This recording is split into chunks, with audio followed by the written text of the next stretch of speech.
If you saw my previous Iron Banner video, you'll know that it's possible to get brand new Iron Banner weapons much earlier than intended in a new season, by keeping already completed bounties. Well, I used that method going into Season of the Lost, and I was able to not only get one of the never before seen Iron Banner weapons, but I got both of them. Introducing the Peacebond Stasis sidearm and the Forge's Pledge pulse rifle. These are going to be available for everyone to earn in just a couple weeks when Lord Saladin returns to the tower. They will drop at the end of Iron Banner matches, as well as token packages from Lord Saladman himself. Since I did manage to get my hands on these early, I figured I would go over my thoughts of the weapons and the best potential roles that I will be farming for in the future. If you're new to the channel, make sure you subscribe for more Destiny 2 guides like this. It helps you out, it helps me out, and it's free. Let's first go over the Peacebond. This is an adaptive frame sidearm, which means it fires a 3-round burst. Similar weapons are the Last of the Legion and the Last Hope. I've always had a special place in my heart for this archetype, so I'm glad that we're getting another one.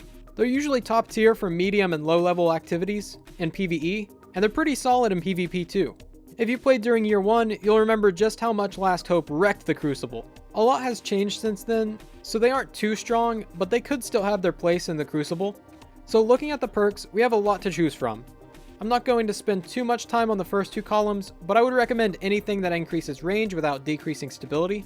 Corkscrew rifling, hammerforged rifling, and small bore are all great for the first column, and accurized rounds will be the best in the second column. For the third column, we have a couple routes we could go. For even more range, you could go with either Killing Wind or Rangefinder. In my opinion, Killing Wind is better than Rangefinder, since it does increase mobility and handling in addition to range. But Rangefinder is always active, where Killing Wind requires a kill. This will ultimately come down to a personal preference, but they're both great.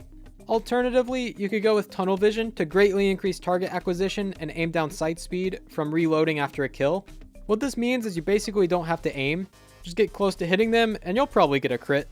One final perk I would recommend, specifically in PvE, would be Subsistence. This causes kills to partially reload your magazine. This no longer has any downside, so this perk essentially just makes you reload less often. Now, I would never recommend this for high-level content like GMs, but for everything else, I love Subsistence. Now, looking at the final column, we have a few of the normal damage perks, as well as some brand new stasis perks, being that this is a stasis weapon. The new perks are Headstone and Harmony. Headstone makes stasis crystals spawn after getting a precision kill, essentially the opposite of Firefly.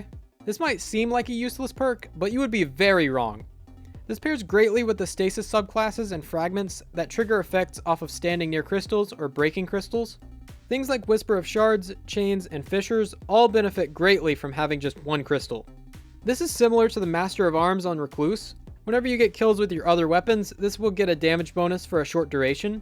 This is about a 20% damage increase, so equivalent to 2 stacks of Rampage.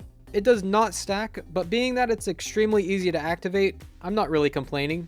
For the other perks, we have Surrounded and Swashbuckler for additional damage, or Demolitionist for extra grenade energy from kills. And last but certainly not least is Snapshot. With the quick draw glitch patched, all of our weapons feel kinda slow. Although it's not really a game changer, Snapshot can help make up for some of that sluggishness by making your ADS speed a little bit faster. Not my top choice, but it's something to consider. Overall, the best combinations will be either Killing Wind or Rangefinder, paired with Harmony for a reliable damage option, or in low-level PvE activities, Subsistence and Swashbuckler to continuously get kills and build up stacks.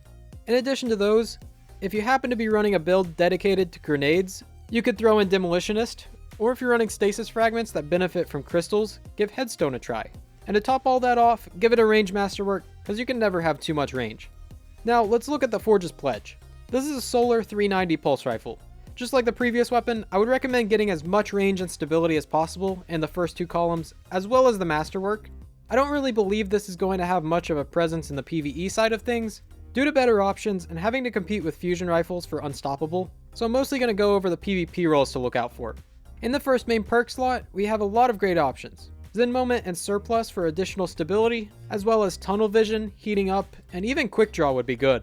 Well, looking at the final column, I notice a few things that pair nicely together. First thing I notice is Surplus and Wellspring.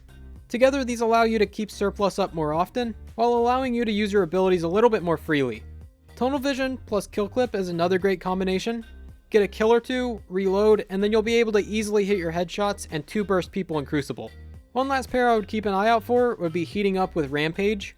Since these both trigger off of a kill, you'll be able to get all the benefits from both perks after only one kill. Higher damage, accuracy, stability, and improved recoil. What else could you want?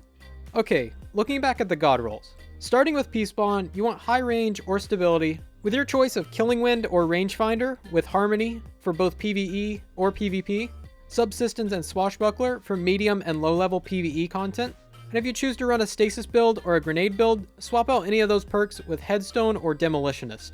For the Forge's Pledge, you want high range and stability, then for an ability focused build, Surplus and Wellspring, also Heating Up and Rampage for consistently high stats and damage, and Tunnel Vision and Multi-Kill Clip for a monster of a weapon once you get it going. Which perks would you like to see on these weapons? Are you going to be farming for these when Iron Banner comes around? Let me know in the comments. Double check if you're subscribed, like the video, and share it with a friend. Thank you all so much for watching. I'm Marshix, and I'll see you next time.